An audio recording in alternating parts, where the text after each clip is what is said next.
vamos passar para o próximo assunto aí, ó,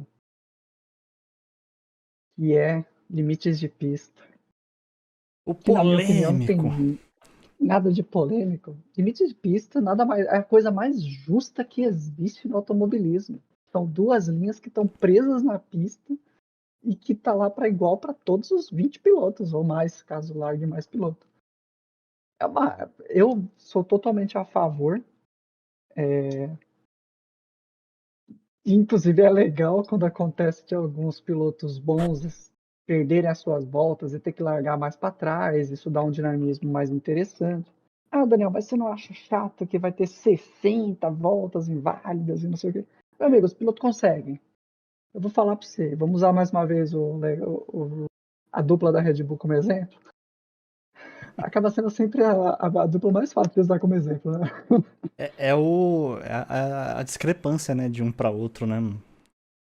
Em Austin não. Na Em Áustria, na Red Na Bull? Áustria, isso, na Áustria, no Red Bull Ring, o Spielberg, o Pérez largou lá, caiu na Q1, né? Lá do rabo Porque da cobra. ele errou todas as voltas que ele tentou. Foram 6 voltas, 7 voltas, se eu não me engano, que ele lançou e ele errou todas. Enquanto o Max Verstappen teve uma só inválida, se eu não me engano, na Q2, não foi nem na Q1. Então, assim, dá para ser rápido e tá dentro dos limites de pista. Aí, quando você não tem a ali já era mais, já estava chegando perto da metade da temporada, a pressão já estava em cima do Pérez. Soma-se algumas coisas que eu já citei, mas a pressão psicológica e você querer tirar mais do que você consegue fazer, ou às vezes tentar emular o que o seu companheiro de equipe ou algum adversário está fazendo para tentar ganhar tempo, acaba gerando aí você descumprir o regulamento básico que é estar entre as duas linhas brancas. E essas linhas, elas são as coisas mais justas que existem. E hoje não tem essa de, eu acho que não passou. Cara, com a quantidade de câmeras que eles colocam, a quantidade de replays, simplesmente o único argumento que eu acho válido é que a visibilidade nos carros de Fórmula, ela não é tão boa quanto, por exemplo, num GT. Um carro de GT você consegue ter uma visão um pouco melhor pela posição que você pilota, você está mais alto, né? Mas num carro de Fórmula não, você vai ter que ir pelo feeling. Você sabe que se você está olhando aquela curva, você passou várias vezes ali. A linha está passando mais ou menos, né, naquela coisinha de metal que fica. Então não, porque é tudo carbono. Aquela. Não sei como é que é o nome daquele negócio, aquele para-barro interno da roda dianteira. É o difusor dianteiro ali, ele vai Aquele difusor. um dos Se você vê difusores, que né? a Ele tem linha um está difusor passando ali. na asa dianteira, mas tem o difusor na roda ali também. Então, provavelmente eles usam aqueles dois que ficam em cima da roda. Aquele deve ser a referência, porque antes eles usavam a roda para saber, pneu, né? Para saber onde eles estão passando, né, do limite. Provavelmente eles estão usando isso agora porque ele está cobrindo a roda. De qualquer forma, você já fez treino livre 1, 2, 3.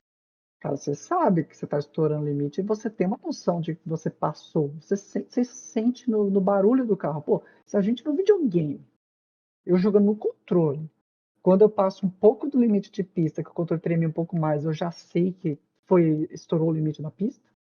Porra, o cara de Fórmula 1 tem uma sensibilidade muito melhor. A gente inventa um monte de desculpa para defender o piloto que a gente gosta e tudo mais, mas, cara, as linhas são iguais para todos os pilotos. Não é como se você falasse assim, mas não tá acompanhando fulano, fulano e fulano. Beleza, durante a corrida realmente não vai dar para acompanhar todo mundo.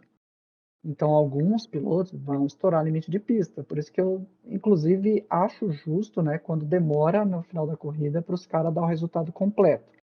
Porque você pega, por exemplo, um GP do Brasil que tem 71 voltas. Os caras vão ter que analisar, sei lá, 70 voltas de cada piloto. É bem difícil, por isso que eles estão criando sistemas para poder pegar automatizado isso daí, né? Para ajudar, não é todas as pistas que está funcionando, mas a maior parte das pistas já está sendo colocado esses sensores para poder avaliar se o carro passou ou não do limite de pista, o que vai agilizar. Mas eu acho justo, eu acho que o limite de pista não pode ser abolido, senão a gente tem aquele aborto da natureza que é qualquer corrida americana lá no Circuito das Américas que os caras não fazem o zigue-zague, os caras passam reto, comendo tudo as chicane, velho. É muito feio de assistir qualquer outra categoria que não seja Fórmula 1, Fórmula 2, Fórmula 3, né? Que quando correm nas mesmas pistas, que você vê que os caras respeitam o limite de pista.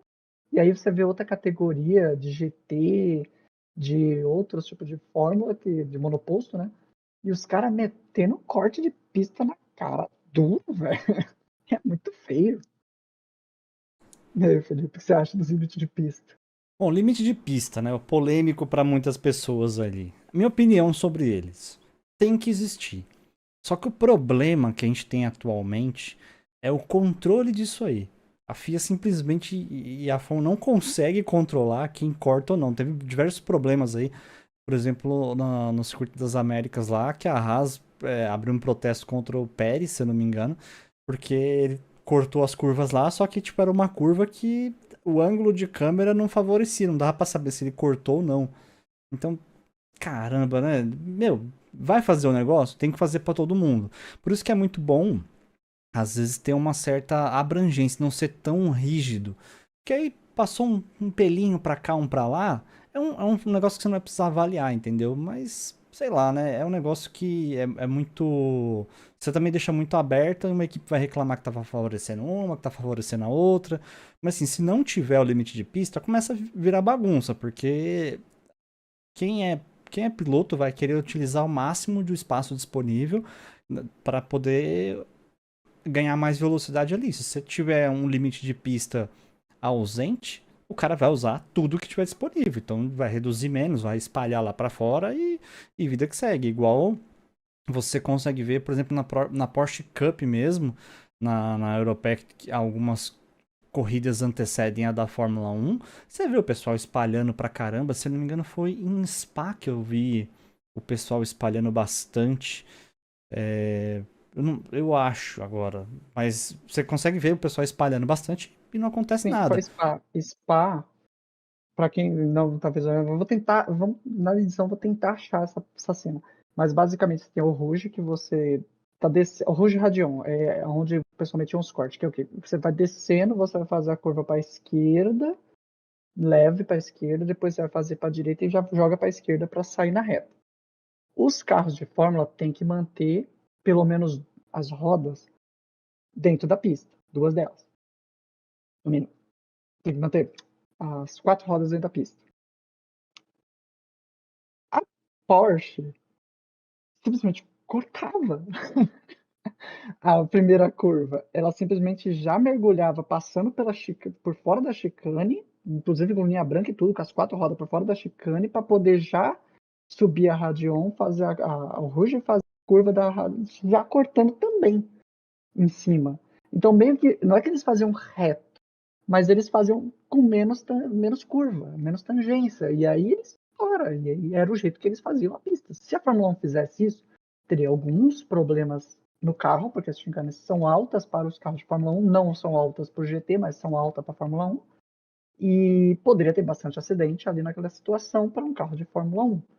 Lembrando que o carro de Fórmula 1 ele é muito sensível. Ah, e se ele cortar a zebra, não tem problema. Pode acontecer dele fazer a zebra ali, perder o controle do carro, rodar e bater na galera, cara. Que nem já O, aconteceu em várias o corridas. Magnussen que o diga sobre quebrar a suspensão no Verdade, México. foi. No México? Foi no México, foi no México. Naquela sessão ali, inclusive, para quem quiser saber o quão diferente é o tempo de você fazer com limite de pista e sem limite de pista, bota aí no seu videogame aí, em qualquer jogo que você quiser, bota que tem a cidade do México. O setor 2, que é aquele zigue-zague que você tem que fazer normalmente carregando a sexta marcha, tem limite de pista, dá para você cortar aquilo absurdo e ali você ganha pelo menos uns 6 segundos na volta. E não tô falando de cortar assim, de cortar no meio. É simplesmente você poder espalhar para dentro e para fora das linhas. Dá muito mais tempo. Você consegue fazer. Fora que todas as curvinhas que você tiver em qualquer pista, você consegue passar cortando ela. Inclusive, eu achei uma coisa interessante. No GP dos Estados Unidos, o Albon ele tomou um aviso, né, por ter cortado a curva para a esquerda do final do retão de Austin. Porque no videogame a gente corta. Provavelmente o Albon deve estar botado na cabeça dele, porque ele é um Vzinho bem pequeno e na hora que o carro passa, no videogame a gente corta. Por quê? Quando corta, as 4 rodas estão dentro da pista, independente do carro estar cortando a pista. Na vida real, os caras, óbvio, que olharam o óbvio fazendo aquilo e deram uma penalidade nele. Você vê como é as bizarrices. É possível ganhar muito tempo cortando curva. Sem estar fazendo um corte absurdo. Então, o limite de pista é importante para isso, para segurança e para muitas coisas. Mas pode terminar aí, Felipe. Não, então, sobre o limite, assim, o que eu defendo atualmente, a FIA e a FOM não conseguem controlar 100% do que tá acontecendo. Então, assim, eu apoio o negócio que tem que ser igual para todo mundo. Se não tiver limite de pista, mas é para todo mundo, por mim é para todo mundo e tá todo mundo no mesmo regulamento. O problema que eu vejo atualmente eles estão muito rígidos nessa questão de limite de pista, porém não estão conseguindo avaliar todo mundo, porque é muito incidente de limite de pista.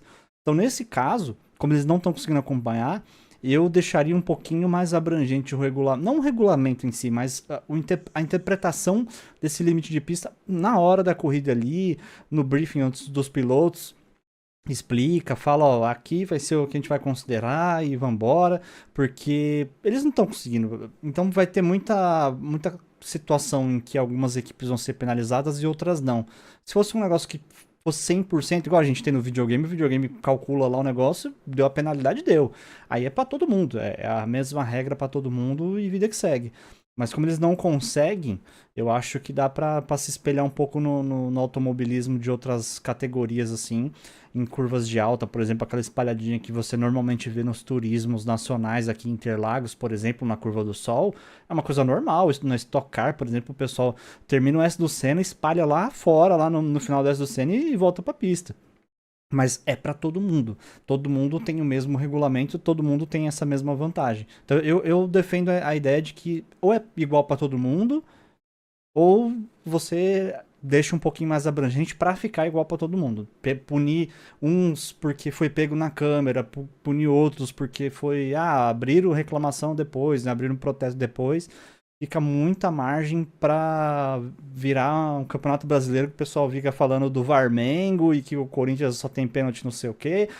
Porque fica aquele negócio. Vão falar que estão beneficiando uma equipe e prejudicando outra. Abre margem para esse tipo de discussão e esse tipo de fanboy, assim. Você deixa uma margem muito aberta, né? Eu prefiro já ou libera para todo mundo ou deixa um negócio um pouquinho mais maleável. Eu tenho. Enquanto ainda não tiver 100% todas as pistas com sensores e tal, eu acho que em classificação, limite rígido. Porque dá para olhar, eles conseguem olhar todas as voltas Em válidas. classificação dá Porque, porque você tem menos carro sim, rodando simultaneamente, exatamente. dá pra fazer. Classificação, inclusive classificação, eu acho que é muito mais importante track limits. Muito mais. Então eu acho que classificação, 100% das voltas rápidas tem que ser avaliadas. E aí eles avaliam as curvas que é mais corriqueiro fazer e deixam os sensores nas outras. Mas, inclusive, sou a favor de, por exemplo, aumentar uns 5 minutos de intervalo entre o Q1 e o Q2, depois do Q2 para o Q3, para eles poderem ainda avaliar alguma coisa. Para não acontecer de depois invalidar e aí fulano ficar chateado porque não passou e papapá. Porém, na corrida, eu acho que a gente pode ter outras situações. Acho que nada mais chato do que bandeira preta e branca para fulano que está estourando o limite de pistas. Cara, durante a corrida eu acho que deveria cair para interpretação. Fulano cortou curva, cortou curva. Acho que dá para ter umas marcações na pista onde para de ser limite de pista e vira corte. Isso não é impossível de fazer, na verdade, é muito fácil de fazer algumas marcações, onde o carro tocou isso aqui, acabou. 3 segundos de pênalti, ou 5, eles escolhem por lá, é corte de pista na cara dura, sabe? A partir daqui vocês não podem ir. Até aqui, a gente vai avaliar se você está fazendo com frequência, sabe? Dá para fazer a parte mais interpretativa. Na classificação, acabou, cortou as linhas, um abraço, meu. Perdeu a volta, você vai largar lá do fim do grid. Agora, na corrida, a gente vai avaliar se você está fazendo com frequência até esse ponto. Se tocou esse ponto que tá marcado nas curvas, que é um pouco para fora e tal, tocou, acabou, 3 segundos de pênalti. Ah, mas foi porque fulano me jogou para fora. Beleza, aí vai avaliar se foi um incidente de corrida e se o cara te forçou para fora da pista ou não. Agora, eu cortei a pista e vou devolver posição. Eu acho essa a maior merda que existe na Fórmula 1. Pra mim tem que tomar 10 segundos o cara que faz aquilo. Ponto. Eu acho que, cara que, por exemplo, aconteceu várias vezes em Abu Dhabi, que tem aquelas chicane maldita lá, que toda vez alguém espalha. O cara vem pra fazer a curva, vê que o outro cara tá jogando, já joga pra dentro, pra cortar a curva, sai lá na frente do outro cara e aí tipo, e aí fica aquela enrolação, devolve posição, não devolve posição, toma 5 segundos, não toma 5 segundos, é muita enrolação. Meteu o corte para fora, olhou, viu que o cara, ó, o outro cara não ia tocar nele, ele jogou porque ele se assustou. Errou por erro, arrasaram dele. Ele toma 3 segundos aí. E aí a minha opinião é essa. Eu acho que classificação tem que ser extremamente rígido. E no caso da corrida, aí pode abrir interpretação ou fica aberto a protesto se alguém falar, o cara toda hora estava indo por fora da pista, toda hora. Beleza, eles vão avaliar, se fez mesmo, toma ali os seus segundos. Qual foi o segundo de vantagem que ele recebeu fazendo isso o tempo todo, né? Porque a gente volta sempre para 2021, que é uma temporada boa para exemplo, né? Nossa, no 21 foi muito Porque boa, gente. tem muita coisa que é o Max Verstappen ultrapassa o Hamilton por fora, né? Ele foi por fora. Não venha ninguém falar. Ele realmente ultrapassou por A do fora. Brasil? Não, a do Bahrein, a Ah, abertura do tá. campeonato. E o Hamilton, aí a galera que queria defender o Max, mostrando o Hamilton fazendo simplesmente 37 vezes aquela curva do jeito que o Max fez, só que sem ter ninguém do lado. Ou seja, ele estava fazendo para ganhar mais velocidade na saída da curva e tudo mais, o tempo inteiro na corrida e nada foi feito. Faltou uma Red Bull falar que ele estava cortando pista? Faltou. Porque se fosse o Norris atrás, ou o próprio Hamilton atrás dali, naquela situação, falaria, tá cortando pista ali, tá saindo da pista, saindo da pista, saindo da Os pista. caras cagueta, né? Só Os caras. colocar um apêndice aqui nesse assunto, né? Que tem os defensores de você fazer a punição em pista.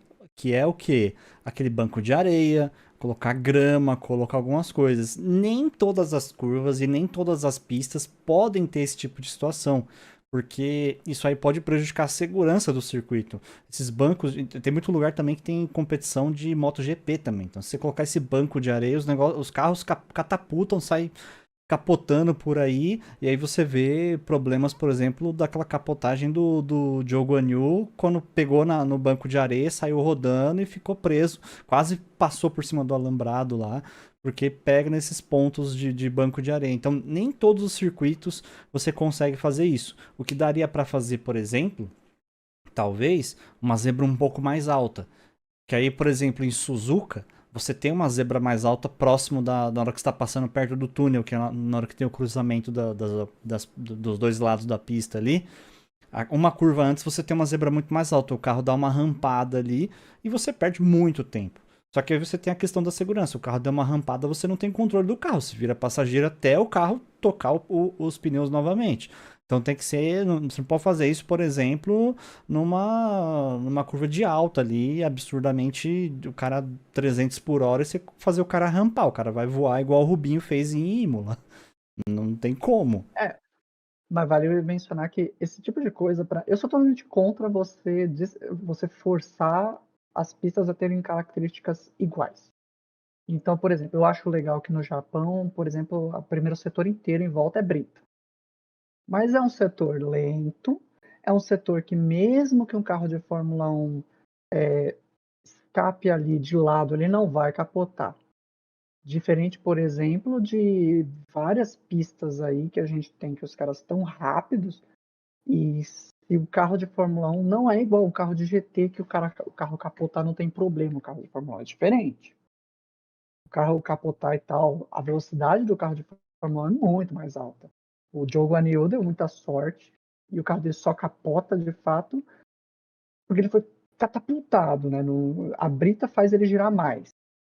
Só que ele foi catapultado, ele já estava de cabeça para baixo. Sim. Mas, por exemplo, o Alonso, quando ele bate na Austrália, que é uma das pancadas mais fortes de todas da Fórmula 1, se você nunca viu essa batida, é uma das pancadas mais pancadas que você pode ver. Ele bate no outro carro, o carro dele levanta, no que o carro dele levanta, ele bate de volta no chão, só que aí ele entra meio que na diagonal, nas britas. O carro dele enche de brita e começa a virar. Essas viragens todas só aconteceram por causa da brita. Então, antes que alguém fale assim, a brita é legal porque desacelera o carro, eu vejo isso direto em um dos comentaristas da Band fala o tempo todo, se não me engano é o Giafone. Ele fala, não, porque a brita ela desacelera o carro. Se o carro entra de frente, se o carro entra rápido de lado por alguma situação diferente, ele vai capotar. Ele vai capotar. E não é essa a intenção da brita. E, como o Felipe falou, existem pistas que recebem outras categorias e a brita não é algo que eles querem que tenha. E eu acho legal que cada pista seja uma coisa diferente. Por exemplo, eu acho interessante que na França, por exemplo, tem aquelas linhas azuis e vermelhas que acabam com o pneu se você for nela. Acabam com o pneu. E elas não são só coloridas por causa das cores da França. A azul é um asfalto extremamente áspero e o vermelho é muito mais áspero. Então, se você der uma travada ali, acabou o seu pneu. Ele vai lixar o seu pneu. Literalmente é uma lixa aqueles negócios coloridos. Eu acho isso legal. A pena que a pista em si não gerava corridas legais, não gerava nada interessante. Em Zandvoort, por exemplo, tem brita na maior parte das partes da pista. Outras pistas são grama, que aí você perde o controle do carro. Eu já não acho tão legal, porque às vezes numa disputa de pista, o cara que é empurrado para fora por um piloto não tão limpo, Mazepin, acaba você indo para grama e aí você Mazepin jogava todo mundo para fora. Então, ele é o exemplo perfeito. Você joga o cara para fora e quem toca na grama é que vai rodar e vai se machucar na maior parte das vezes. Raramente o caso que aconteceu com o Bottas e o Russell, né, que o cara que toca na grama levou o outro junto. Eu acho que ali os dois podiam ter ficado na reta de boa, mas o Bottas dá uma espremida e o Russell se assusta. De qualquer forma, ali foi um acidente por causa da grama. Então, grama é complicada, porque por um deslize você toca ali e perde completamente o carro. Brita é complicado, que depende do ângulo, o carro vai girar, e aí pode ser um impacto bem pior, né? Por exemplo, o Joe deu muita sorte, porque, sei lá, imagina que o carro dele vai mais rápido ainda, vira, ele voa, inclusive o carro dele bate com a parte dele, né, da parte de A cima sorte do que era carro, pegou largada lá, no... mano. Era largada. O pessoal tava numa Então, velocidade bem mais mas aí que tá. reduzida. Então, mas Mas imagina continue. que esse carro vai mais rápido e acaba subindo mais alto. Imagina se ele é empalado pelos pilares ali que estavam segurando a rede, a tela. Essas coisas, você, Daniel, mas vai acontecer uma vez ou outra. Mas uma vez que acontecer, vai dar merda. Então não pode Vai acontecer, acontecer uma sabe? vez ou outra. Mano, Mas vai não morrer pode alguém em acontecer. Imola uma vez ou outra. Pode ser um Senna. É, Mano, pô, gente, não é. A gente não pode ser pode o ficar. Senna e Rosberg no mesmo final de Mano. semana e um Rubinho voando. O As negócio tem que coisas ser precisam ser pensado pra não avaliadas. acontecer, tipo assim, você mitigar o máximo possível. Então, pra não acontecer de vez em uma vez ou outra, é não acontecer, ponto. Exatamente. Outro ponto que é importante, por exemplo, eu lembro que quando elas apareceram no começo, o pessoal falou: aí sim, a galera não vai mais cortar curva, que eram as malditas salsichas amarelas. Ô porcaria que foi mal inventada. Precisou os carros serem catapultados em cima de outros para pararem com essa palhaçada. Tanto que Monza, aquela tartaruga gigante lá que o Max passa por cima e vai parar em cima do Hamilton, ela é menor agora. Mas ela era gigantesca, justamente por quê? Pra galera não cortar aquela curva. A de Interlagos é grande ainda, hein? Do A S de do Senna ela Interlagos é é bem grande. grande. Então, mas ali acontece menos BO, sabe? As pessoas não costumam cortar muito aquilo lá, porque a galera joga pro outro lado, então tudo bem. Só Uhum. que tentaram usar isso em um monte de pista. E teve pista que deu merda. Os pilotos eram catapultados. A Sofia Flores, por exemplo, voou numa pista lá e por causa de uma chicane desse tipo. Ela veio muito rápido, perdeu o ponto de frenagem, tocou na parede e quebrou a roda do lado direito. Já era, filho, você não segura mais o carro. Você vira Pode travar o passageiro. freio, já era. E aí ela pegou uma dessas malditas chicanes e simplesmente ela voou e quebrou a coluna. Felizmente ela conseguiu se recuperar e voltou, mas ela podia ter ficado paraplégica nessa brincadeira. É. Teve piloto da Fórmula 2 que o carro simplesmente levantou lá em cima e quando bateu no chão, o moleque se machucou, quebrou teve lesão na coluna. Então, assim, não é toda solução que serve para todas as pistas. Existem Exatamente. pistas que você vai encaixar um negócio que vai dar certo e outras não. Então, é isso. O limite de pistas precisa ainda ser avaliado, precisa ser ajustado, mas não pode ser abolido. Pelo menos por enquanto, não. Porque a gente sabe que se você permitir que a galera passe por um pouquinho por fora, a galera da Fórmula 1 vai começar a testar se vale a pena levantar um pouco o carro para cortar aquela curva ou fazer o carro mais baixo para ter velocidade para fazer ela e aerodinâmica para fazer ela certa. Eles vão avaliar qual que vale mais a pena. E aí, meu amigo, vai dar M.